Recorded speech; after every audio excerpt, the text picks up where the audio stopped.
Today we will implement the classic game of Tetris. You can just follow along because we will code it from scratch or download it from my GitHub.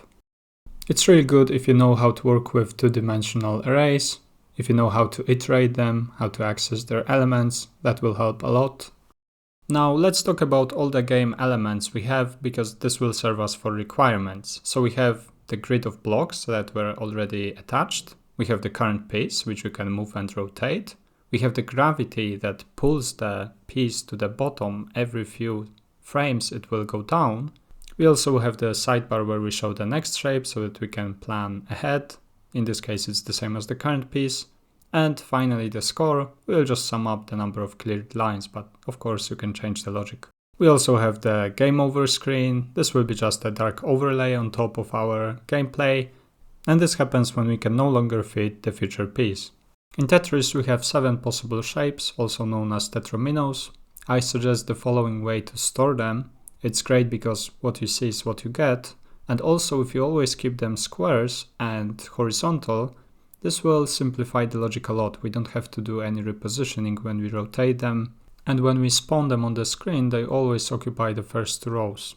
To assign a color to each shape, we can just use a separate array. And that's it. We have the following keys to which we will react, and each of them has a meaning as a separate input, so the user can move the piece left, right, down, they can rotate them, hard drop them, and they can restart the game if it ends. And the simplest way to map an event key to an input type is to just define an object. On the left hand side we have all the keys we handle, and on the right hand side we have all the input types we defined in our game. The fundamental code behind every video game is the game loop, and it works in the following way. We just read the user input, for instance they press the key left, then we update the state based on it, so they pressed left, so we move the piece to the left, and finally we render this state into the view, so we have the new position and we see it on the screen. And what do we do next? Well, we just repeat over all of these steps, so we just run it forever, and this is a pseudocode doing all that. An improvement to our game loop would be to have a fixed frame time. So many games run on 60 FPS or 100 FPS. If our frame was meant to run for 10 milliseconds but it did run for just 2 milliseconds, then we have 8 milliseconds left and we can just wait that time. Another improvement to the game loop is to take into account the time since the previous frame, known as delta time or DT. If there's 0.1 seconds since the last frame, we move the player by 1 pixel. If there's 0.2 seconds since the last frame, we move the player by 2 pixels. And if there's 1 second since the last frame, because it lagged a lot, we move the player by 10 pixels. Now, what's the average speed? It's 10 pixels per second, even if the game lags. So even if the game experience isn't exactly smooth, at least all the progress happens relative to the time. In JavaScript, the standard game loop won't work because we have non-blocking code such as event listeners, key down, key up, which happen in a different loop handled by JavaScript runtime. So we cannot just synchronously read inputs or wait or sleep a particular time. But don't worry, nothing is lost because JavaScript exposes request animation frame interface, which allows us to run our frame and loop it. It even encourages us to use the delta time so that we know how much we should progress the game in each frame. So this is how the updated loop would look like for JavaScript. And what about the inputs? Well, we can just keep collecting them in the event listeners and use them inside of our loop. And that's about it. If you want to learn more on this topic, I highly encourage you to read this book. There are even more improved ways to run the game loop, but I don't want to overcomplicate this video. Okay, so we keep mentioning the game state, but what exactly is the game state? Well, it's all the data that is relevant to our game at any point of time, anything that we would like to be saved when we want to save our progress, anything that we would like to render on the screen. In the case of our game, it's the grid where we store all the blocks that already have fallen, so it's a 2D array, 20 rows by 10 blocks. We have the current piece, which has its own position, its own shape that we can rotate, and also its original shape type so that we know the color. We also have the score, which is a number. We have the gravity data, so the progress and speed, and we store if the game is over or not. And how can we render all of this state into the user screen? We'll just use the Canvas API, which is widely available in any browser. It exposes the context, which is an object allowing us to render anything we'd like in any style we'd like. So if you know CSS, you will manage it easily. So this is an example how to draw a rectangle of a specified color with a 1 pixel offset. This is exactly how we will draw a block. And this is an example how to draw our shape using the draw block function. So as you can see, it's nothing complicated and we will manage it very easily. Speaking of rendering, this will be our game layout. So we have a grid 20 blocks by 10 blocks, and then we have a small sidebar border, and then we have a sidebar which is 6 blocks wide. And that's it. We will define all of it using constants so that rendering will be very simple. To rotate our piece clockwise, we have to create a new shape array. Let's analyze each original row and see how it corresponds in the new array. So this is the first row and new indices. This is the second row and new indices. And this is the third row and new indices. Can you see a pattern here? Once we had indices I and j in the original array, in the new array they are changed to j and to minus I. And 2 is of course just the array size minus 1. And voila, that's our rotation recipe. And finally, the hardest algorithm by far. We have to clear all the full lines anytime a piece drops. So somehow we have to change our grid from this to that. We don't just clear the lines, we also drop everything that is above them. It's very easy to mess this one up, even though there are many ways to implement it. Here's what I suggest. We go through every single row starting from the bottom. We store the information how many lines we have cleared so far, and thanks to this we will know how many rows we have to drop the current line. So the bottom row, we have nothing to do because it's not full. The next one is full, so we store this information that we already cleared 1. Go to the next one, it's also full, so we store this information, cleared is 2. We go to the next one and it's not full, so we know that we have to drop it by 2, and we copy it to the blue row. So when I say shift, I don't mean to affect the current row, I don't do anything with it, I just copy all of its information into the row below. Okay, now the green row is full as well, so we store that we already cleared 3 lines. We go to the next row, we shift it by 3, we go to the next row, we shift it by 3, and so on, and so on, and so on, and so on, until we reach the top. And if we complete this algorithm, all of the rows in the green area are definitely correct, because we shifted everything accordingly to there. But we didn't really touch the top 3 rows at all with this algorithm. Again, shift just meant copy from here, but it didn't mean to affect these rows. But if we know that 3 lines were cleared, what do we know about top 3 rows in our grid? Well, they are definitely empty by definition, so we just clear them and that's it. Our algorithm is done and we got exactly what we wanted. Okay, so that's enough theory, time to finally code it. Okay, so we start with an empty project and create an HTML file.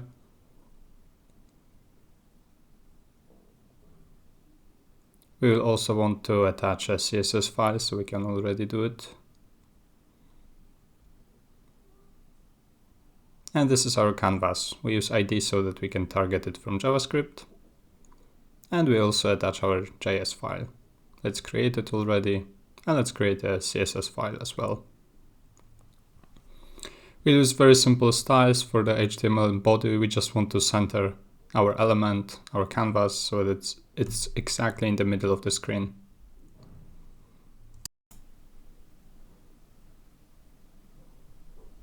And also some border. Okay, so let's open our HTML file. This is what we get. I messed something up. Yep, we missed this one. And now it's exactly in the center of the screen. Perfect. The size of our canvas will be set automatically by JavaScript, so we can hide it initially to avoid this initial flash. Okay, it's hidden. Now let's define every single shape just like we said. So we have the I, J, L, O, S, Z, and of course I missed the T.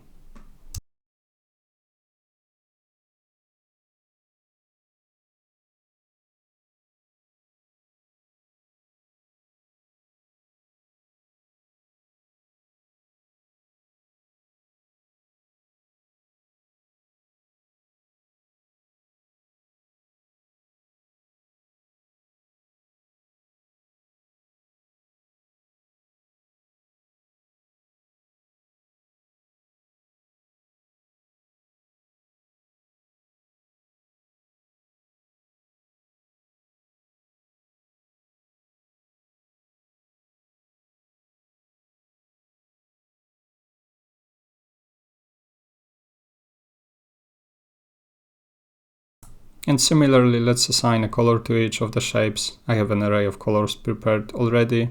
As you can see, I have this nice extension in Visual Code that displays these colors.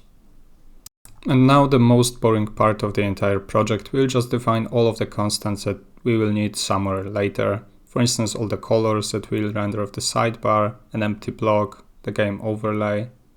Actually, it should be game overlay. We have the font color we will use. We have the block size in pixels. We have the background we're going to use for each block. And for gravity, we have the general speed. So how often should the piece drop by 1? And also the acceleration so that the game progresses. And because I didn't want too small of numbers, as you can see, they are already very small, I just called it a gravity threshold. So this is when we reach this progress, this is when the piece drops by 1. Okay, we have the size of our grid. Of course, it's 10 by 20 blocks. We have the sidebar. Just like we said, we want to map every single key that we support in our game into input types, how we called it. So these are like actions that will actually happen in our game. And technically speaking, we don't have to do it. We just want a separation of concerns. So we don't want to operate on the keys. We want to operate on the actions defined in our game. So if anything changes to the user interface, it's a mouse, it's a keyboard, the actions we support will remain exactly the same. We don't have to change anything.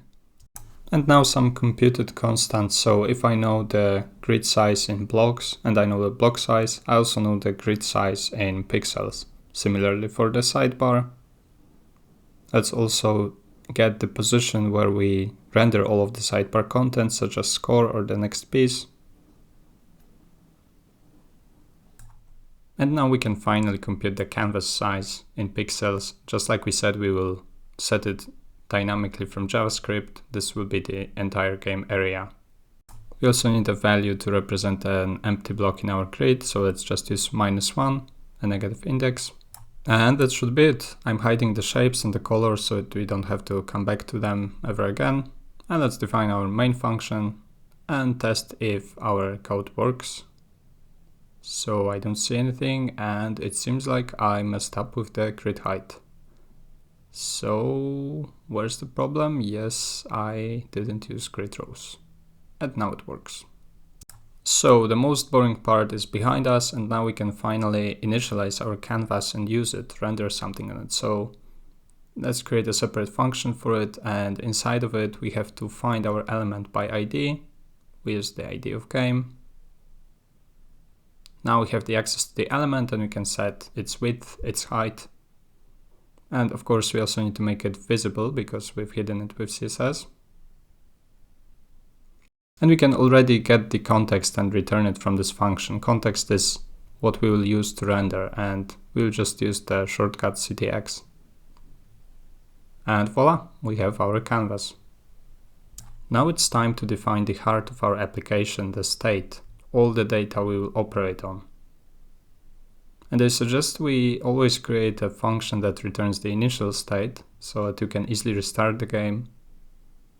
And let's define everything we mentioned. So if the game is over, the score, the gravity, progress, and speed, current piece,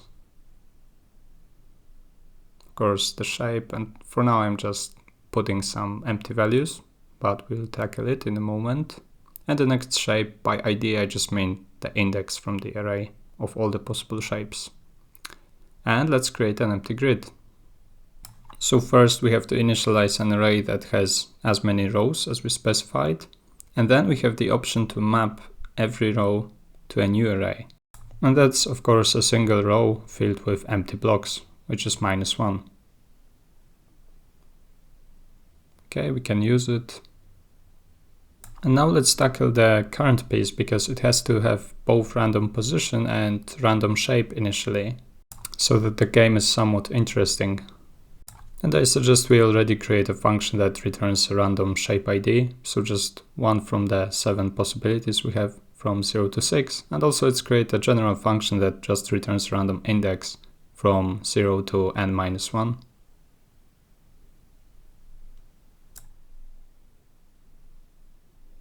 And now we can use it to get the random shape ID. So just get random index and the length of our shapes array. And let's move all of this to create current piece. We will use this function later to create a current piece based on what was set to be the next piece, the next shape. So let's add this parameter shape ID already. The piece always renders at y0 at the top of the screen, but the x position is of course random. So let's start with some random shape ID and we will create the first current piece out of it.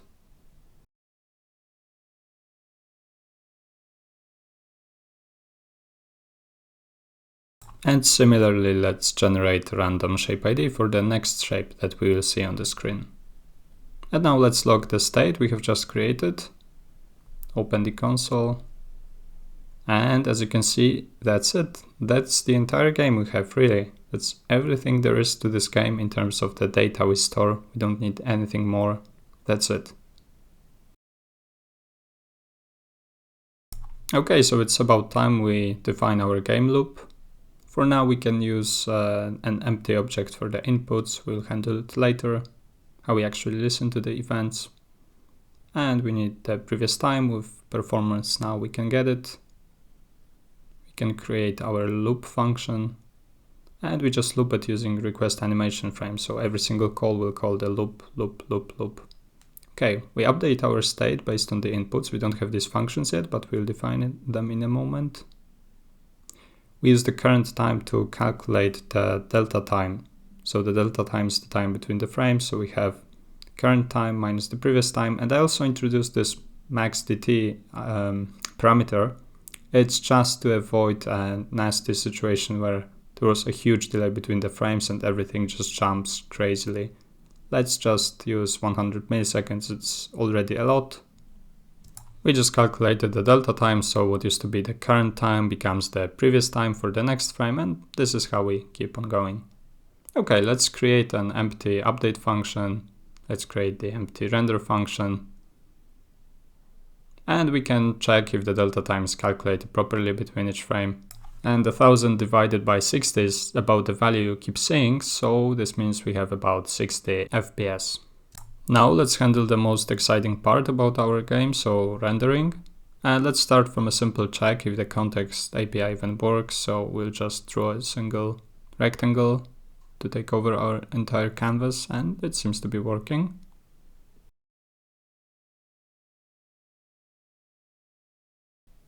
And just like we said earlier, this is how we will draw a single block. Just a simple rectangle, but we offset it by 1 pixel for this nice grid effect. Similarly, to draw a shape, we'll have to go through every single block inside of the shape. And if it's solid, which we represented with 1, we'll render the color, or we'll render the block. If not, we don't render. So a single if check for the current shape element, and that's it.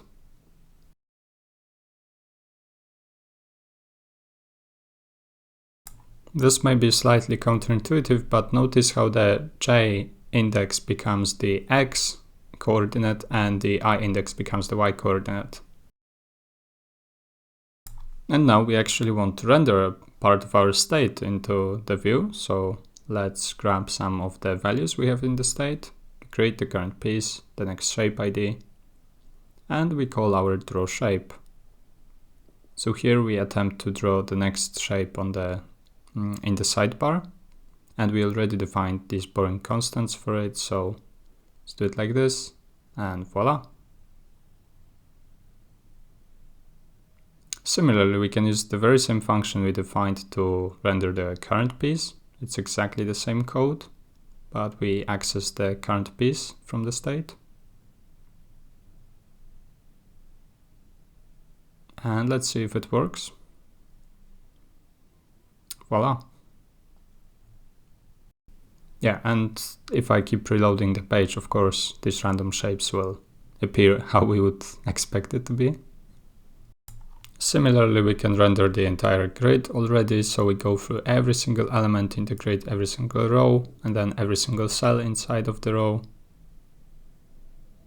we grab the color because we store colors inside of the grid, the indices.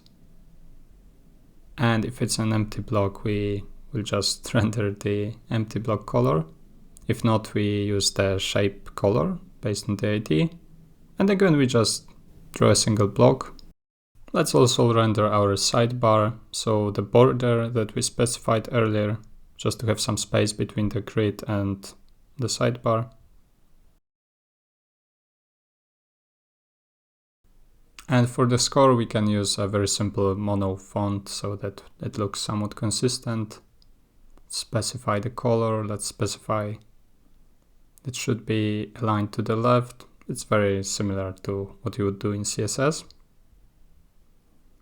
And this will be rendered where we specified it for the sidebar.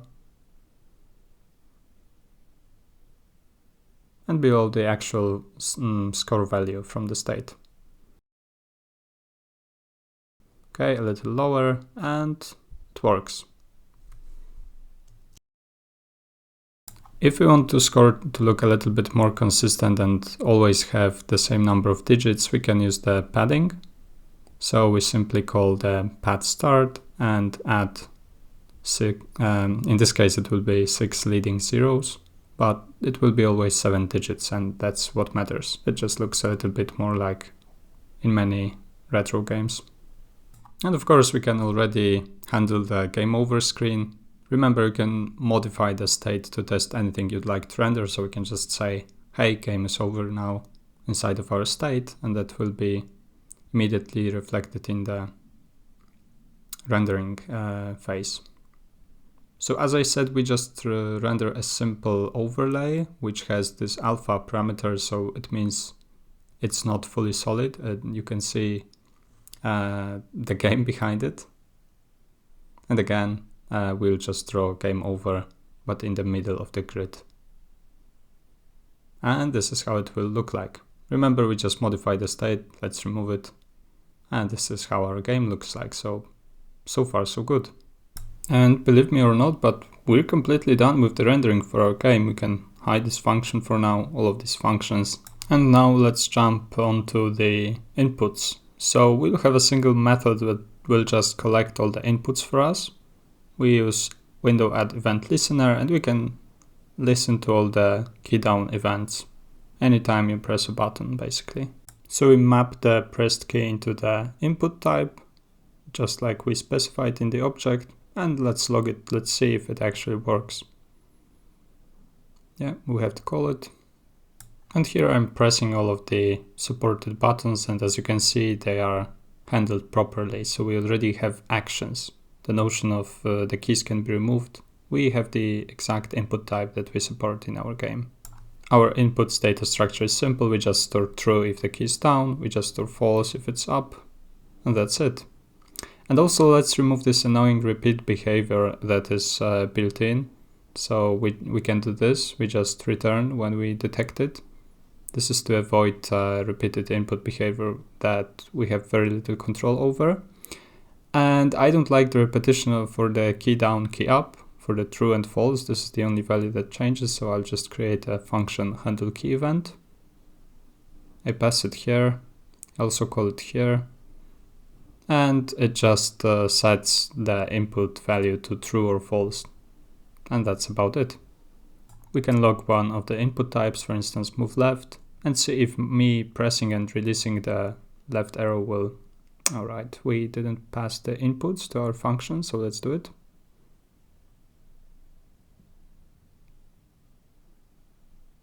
And now let's see if it reacts to me pressing and releasing the key. It does. We see true, false, so it detects my input. Okay, so we have the rendering, we have the inputs. Time to tackle the main function, which is the update. And basically we can just check which input is active and handle action accordingly. So we have move left, move right, rotate, move down. Don't have full implementation yet, but this is like the backbone. And we have the hard drop with the space. So this concerns only the current piece. We can already move it to a separate function that will concern just that particular update, we have some more things. So if the game is over, the only action possible is to restart it. So we'll handle it here. And if not, of course, this is our main gameplay. So we update the current piece. This is the function we created. And we also handle gravity. Regardless of our action, gravity progresses throughout the game. And this is pretty much all there is to our update. Now we just have to implement all of this logic in separate functions. So to move the current piece, we also can create a separate function because we'll use it in a few places. And basically, let's start with a very naive assumption that we can just change the position of the current piece, right? That's all the movement is about. You have the x and y coordinates, and let's call the function accordingly. So if we move left, we decrement the x axis. For move right, we increment it. For move down, we increment the y. And as you can see, this movement is totally unlimited, right? We didn't check for any collisions. We didn't check if it's outside of the grid. So this is the first thing we have to handle.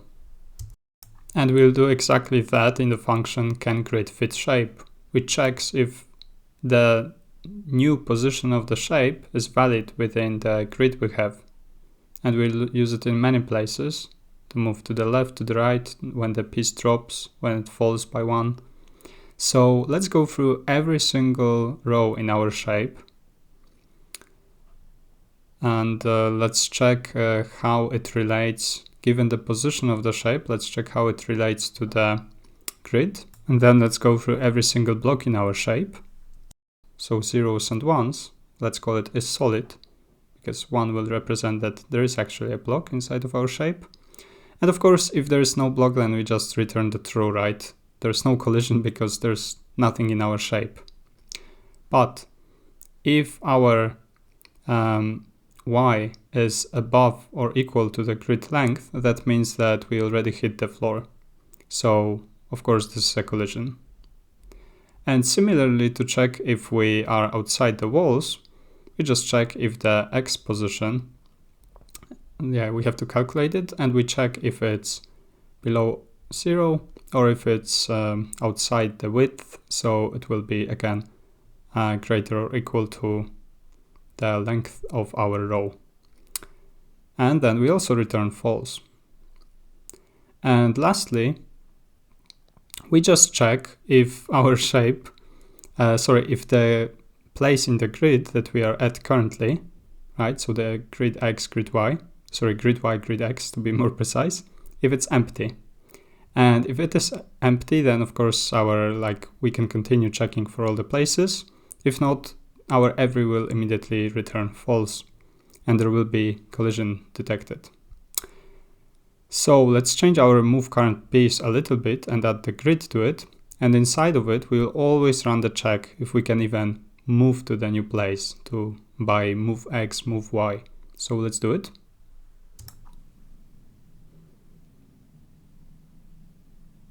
Get some of the properties of the current piece, its position. And now let's run this check. So we have to again pass the grid, the shape, the new position, so x plus move x, y plus move y. And now we check if it's possible to move. So if there's no collision, and only then we move the piece. And also, because we will use this function in many places in different contexts, let's return that value so that we know if it actually moved or not. And now if we run OK, so we have a problem, the grid is not defined. We probably forgot to pass it somewhere. Let's check where in the stack trace. Right, so yeah, this grid was out of nowhere. Let's assign those to variables by destructuring the state. And one more problem that we have. Grid length is not defined, so I just entered it, but there's no such variable. Yeah, we have to access the length of the grid. Okay, and now as you can see, I move to the left, to the right, it's working, and I move to the bottom, it also detects the floor. Awesome. When it comes to gravity, it's just the speed, of course, that we keep accelerating, but most importantly, it's the progress that we update by the speed. And remember to always multiply such values by dt, the delta time. This is crucial so that everything is proportional to the time that elapsed. And if we hit the threshold with the progress, we can move our piece down. And as you can see, I created a new function for it. I'll explain it in a moment. So we copy paste our move current piece. But now we have to understand that a lot may happen when we move the piece down, right? If we hit the floor or we hit another brick, what we have to do is we have to handle the landing, right? We have to check for the cleared lines and so on. So let's implement all of this.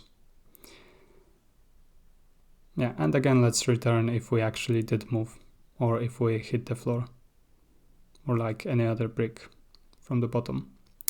So when it comes to handling current piece landing, we have the following actions. We have to attach the current piece to the grid, and then we have to clear all of the complete lines, right? We also update the score accordingly to the cleared lines. We create a new current piece. And finally, if it doesn't fit anymore, if the new piece can no longer fit our grid, the game is over, right? So all these actions have to happen once the piece lands, as you just saw. So starting from attaching the current piece to the grid, it's actually not complicated at all. We just have to, for every block inside of our shape, we have to enter it into the grid, and that's about it. So iterate through the entire shape if there is something inside of the shape, right? And now notice that for our shape we store zeros and ones, but here for the grid we want to enter the shape ID so that we store the color of the grid, right? Shape ID, color ID are the same in our game. Okay, so this is the first thing we will do. Attach to the grid. Next, actually implement the function to clear the complete lines. And if you remember the algorithm, it's all about going from the bottom row to the top row and checking for the cleared lines and keeping track of them. So to check if a line is complete, we can just use every on the row and see if every single cell is not empty, meaning it has some color to it, and we just increment cleared lines.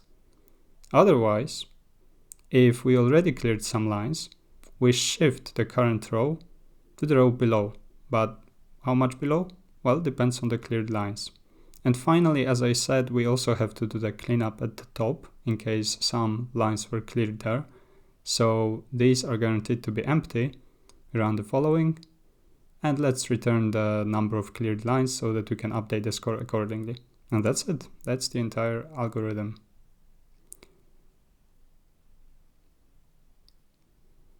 Let's increase the score. We could use a more sophisticated equation to reward more cleared lines in a single hit. And let's generate a new piece. We already have a function for it, right? And now we have to check if we can still fit the new piece into the grid. Maybe it's already so overloaded that we lose the game. So if it does, of course, we change the state to have the new piece, and we also update the next shape with a random shape ID. And if not, it's just game over, and that's it. Okay, and let's check if it works. So I drop the thing and we get an error. Unfortunately, the grid is undefined, which means we again passed some nonsense to it. Yeah, we have to do state grid. Let's try again. And now another problem, so it is always fun debugging such issues, but no worries. Shape ID is not defined, and this is inside of our render function. So I promised we would not touch it, but color ID and shape ID are the same in the context of our game, so it's easy to make this mistake. Okay, and now As you can tell, the pieces are actually aligned to the walls and floor. I cannot go beyond them, so this seems to be working.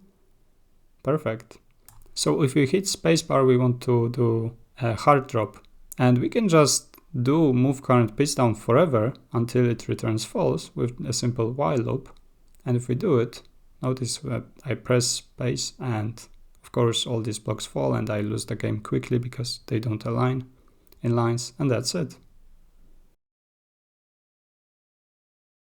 Let's handle the restart, and we can just assign the get initial state to our state, right? But we cannot do it by saying state equals, because we cannot update the reference like this. We have to use object assign, and all the properties of get initial state will end up in our state. So let's lose and press R, and it restarts the game. Awesome. The final input we're missing is the rotation, and let's just create a function rotate current piece. And we'll need the grid to check if it still fits into the grid after the rotation. It's important. And current piece to actually update the shape of the current piece. So for this, we can create a new function rotate. It will be a pure function returning a completely new array. And if you remember our idea for the transformation, we just copy all of the elements from the original array. What used to be the width will be the height, and height will be width, but we operate on squares, so it doesn't really matter that much. And we just map every single element from this new array. Every single I and j, as you remember, will be now mapped to length -1 minus j and I. And that should rotate the piece. And let's check if our grid still fits the new shape, because after the rotation it may no longer fit in. And if it does, we update the current piece, and let's check if it works. Unfortunately, my inputs are crazy right now, so you can see this crazy animation. We will handle inputs in a moment to throttle them, but it works. So the problem with our inputs is that we set them to true, and then every frame the action for this input is triggered. Let's say we want to change it and have like a threshold that after holding a key for 400 milliseconds, only then it repeats itself, let's say every 5 milliseconds, although it's pretty low. And to implement it, we have to change how we store our input. So every input type will have a state. The initial state, where we just pressed it and it pops. Then the charging state, these 400 milliseconds. And then the repeating state, where it just keeps repeating every 5 milliseconds. So let's change how we store them. Instead of false, we will do undefined. And instead of true, we will hold the initial state of the input and the timer. The timer will be, of course, 0 initially, and we will use it to progress the state of the input. So this is how we handle a single input. For the input type, given delta time, of course, we always progress everything according to delta time. If it's undefined, then we just return false to say this input is not active. We progress its timer by dt to know how much time has passed. And now let's check the state of the input. If it's just the initial one, we immediately change it to the charging state, but we return true to say, hey, you can pop this input popped. You can do the action of like moving to the left, moving to the up, but just the first one, the initial one, right after we press the key. Then if it's charging, we check if it finally charged, and if it charged, we also return true, and we will change it to the repeating state. And in the repeating state, as we said, if the timer is above the interval we specified, like 5 milliseconds, so pretty much every frame, we then reset the timer again, and we also return true if it repeated. So it looks a little bit complicated, but all we're doing is just saying, please fire the input initially, and then keep firing it once it charges, so that it repeats every 5 milliseconds. Here, just a helper function so that we can check if all of these inputs are active. We call them by the input type, and that's it. Now if I hold the keys longer, like the bottom one or the left one, right one, you can see that only after some time it starts charging and repeating forever. And this is our final game. So now it's a pretty smooth experience because you can see I can have the precision to also fit it inside of some more complex structures on our grid. And yeah, we can check if clearing the lines works. It seems to be working. So this is a very simple game we have just created and pretty much implemented everything from scratch, including the final input system. Feel free to improve the gameplay, add any features you'd like. Right now it's very raw. It's very simple in terms of graphics, but it does its job. If I press the space forever, I would expect the game to explode. So let's give it a try. And yeah, that's it. As always, thank you for watching and see you next time. Best of luck. Bye bye.